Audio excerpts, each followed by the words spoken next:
Hello दोस्तों, कैसे हैं आप लोग। वेलकम टू माय चैनल जिसका नाम है बॉलीवुड गलियारा। आज हम आपके लिए एक ऐसी स्टोरी लाए हैं जो सिर्फ आपको डराएगी नहीं बल्कि हंसाएगी भी। जी हाँ, क्या आपको याद है साल 2007 जब मंजुलका की डर और अक्षय कुमार की कॉमेडी ने बॉक्स ऑफिस हिला दिया था। 14 साल के लंबे इंतज़ार के बाद बॉलीवुड की सबसे डेडली जोड़ी अक्षय कुमार और मास्टर डायरेक्टर प्रियदर्शन वापस आ रहे हैं। लेकिन इस बार मामला सिर्फ एक भूत का नहीं बल्कि पूरे भूत बंगला का है। आज की वीडियो में हम इस फिल्म की पूरी कहानी डार्क मैथोलॉजी कनेक्शन पर बात करेंगे जो 2026 की सबसे बड़ी फिल्म हो सकती है। फिल्म हेरा फेरी, गरम मसाला, भूल भुलैया और दे दनादन इन फिल्मों ने हमें हंसते हंसते लोटपोट कर दिया है। प्रियदर्शन की खासियत है कि सिचुएशन कॉमेडी। भूत बंगला में भी वही जादू दिखने वाला है। ख़ास बात यह है कि इस बार अक्षय कुमार के साथ उनकी कॉमेडी आर्मी यानी राजपाल यादव, परेश रावल और अरसानी भी लौट रहे हैं। यह सिर्फ एक फिल्म नहीं बल्कि नॉस्टैल्जिया यानी पुरानी यादों का डोज है। अब बात करते हैं फिल्म की असली जान, इसकी कहानी की। यह कोई साधारण हॉरर फिल्म नहीं है।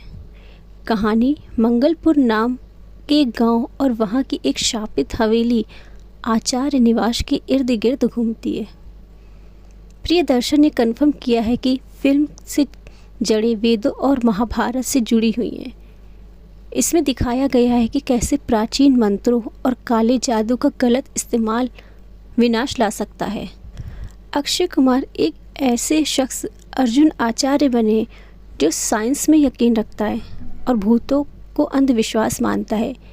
लेकिन जब उसकी अपनी बहन की शादी उसी हवेली में तय होती है तो उसे एहसास होता है कि कुछ चीज़ें तर्क से परे हैं। फिल्म में तब्बू का होना इस बात की गारंटी है कि फिल्म में गहरा रहस्य होगा। माना जा रहा है कि उनका किरदार फिल्म की मंजुलका जैसे प्रभावशाली हो सकता है। साथ ही वामिका गब्बी को एक फ्रेश फेस के तौर पर लिया गया है जो कहानी में एक महत्वपूर्ण मोड़ लाती है। परेश रावल और राजपाल यादव का काम होगा फिल्म के डरावने माहौल में कॉमेडी का तड़का लगाना। फिल्म का एक महत्वपूर्ण दृश्य तब आता है जब अर्जुन पहली बार आचार्य निवास हवेली में कदम रखता है। वहाँ कुछ चीज़ें अपने आप हिलती हैं, लेकिन अर्जुन उन्हें हवा के दबाव का या कमज़ोर निर्माण का नाम देकर खारिज कर देता है। लेकिन कहानी तब मोड़ लेती है जब उसे एक ऐसी घटना का सामना करना पड़ता है जिसे विज्ञान नहीं समझा सकता। यहीं से उसकी तार्किक सोच और प्राचीन शक्तियों के बीच का संघर्ष शुरू होता है। हवेली सिर्फ एक लोकेशन नहीं बल्कि फिल्म का एक मुख्य पात्र है। यह हवेली 1950 के दशक की है। प्रियदर्शन ने इसमें महाभारत की लाक्षागृह यानी लाख का जो महल होता है जैसे कुछ रहस्यमय तत्व डाला है।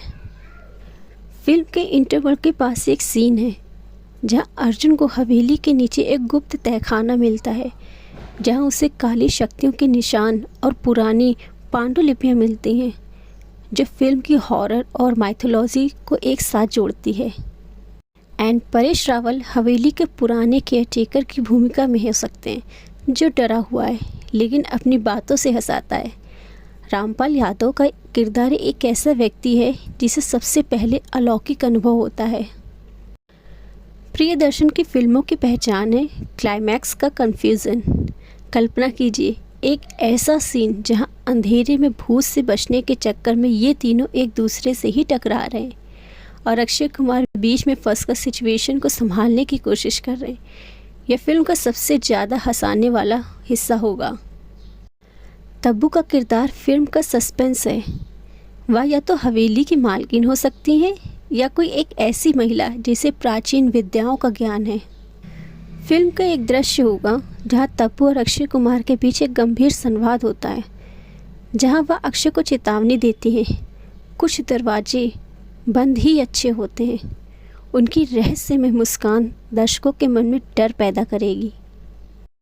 इस फिल्म में अक्षय कुमार के कुछ डायलॉग्स भी हैं जो उन्हें एक रहस्य में बताते हैं, जैसे भूत प्रेत कुछ नहीं होते भाई, ये सब बस बिजली के बिल बचाने के बहाने हैं, ताकि रात को कोई लाइट न जलाए। और दूसरा है दरवाज़ा अपने आप नहीं खुला, ये क्रॉस वेंटिलेशन है। और ये जो आवाज़ आ रही है ये आत्मा की नहीं, हवेली के पुराने लकड़ी की चूं चूं करने की है। साइंस समझो, डर अपने आप भाग जाएगा। और अगर इस बंगले में भूत है तो उससे बोलो रेंट दे वरना खाली करें। इस दुनिया में बिना आधार कार्ड के कोई नहीं रह सकता, चाहे वो आत्मा ही क्यों ना हो। और अर्जुन रामपाल, छोटा पंडित तो आपको याद होगा ना, इसमें कॉमेडी और तड़का तड़का भी है। जैसे भाई साहब ये हवा नहीं है, ये किसी की ठंडी आह है। और ये जो परछाई दिख रही है ना, ये मेरा वहम नहीं, मेरा यमराज है। अक्षय भाई, आप साइंस की बात कर रहे हो और यहाँ मेरी सांस अटक रही है। ये बंगला भूतों का नहीं, ये भूतों का हेड ऑफिस है।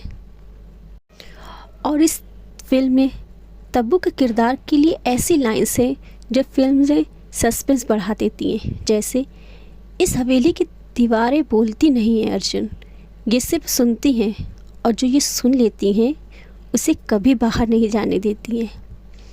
और तुम जिसे विज्ञान कह रहे हो वो यहाँ के इतिहास के सामने बहुत छोटा है। कुछ राज कब्र में ही दफन अच्छे लगते हैं। यहाँ रोशनी सिर्फ अंधेरे को और गहरा दिखाने के लिए जलती है, समझ जाओ, वरना तुम भी इस बंगले का एक किस्सा बन जाओगे। एंड परेश रावल जी जो चिड़चिड़ेपन और मज़ेदार कैरेक्टर में हैं। परेश रावल के लिए ऐसे डायलॉग्स जो अक्षय के तर्क का मजाक उड़ाते हैं। जैसे अरे ओ वैज्ञानिक, यहाँ न्यूटन का कानून नहीं चलता, यहाँ सिर्फ उस चुड़ैल का कानून चलता है जो पिछली रात से तुम्हारी पीठ पर बैठी है। हाँ, सब साइंस है। कल जब तुम्हारी गर्दन 360 डिग्री घूम जाएगी तब मुझे सेंट्रिपेटल फोर्स मत समझना। अब बात करते हैं फिल्म की बजट की। फिल्म का बजट लगभग 120 से 150 करोड़ बताया जा रहा है। जी हाँ, आपने सही सुना।